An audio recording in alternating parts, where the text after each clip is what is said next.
નંદા, તું તો જાણ છો કે ભાઈઓમાં હું પેલો હોઉં.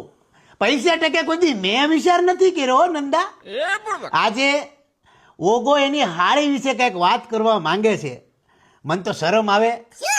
ઓગા કે તું. હવે વાત જાણે એમ છે કે ખજૂર એમ કહે છે કે મારી હાળીનું ખજૂરમાં હું ગોઠવી દઉં. તો બહુ સારું વાત કહેવાય. એક નંબર વાત કરી.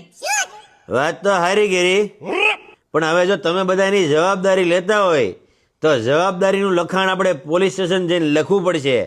તમારા બધાના સહી સિક્કા થાય અને ભવિષ્યમાં મારી હાળીને કાંઈ પણ છું તો જેટલી કલમ હશે એ બધી કલમ તમારી પર ઠોકવામાં આવશે. તમને વાંધો ન હોય તો આપણે આગળ વધી.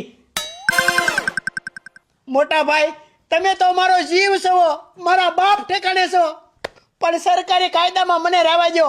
ગુજરાત પોલીસ દોડાવીને મારે, મને રહેવા દો. ઓગા ભાઈ,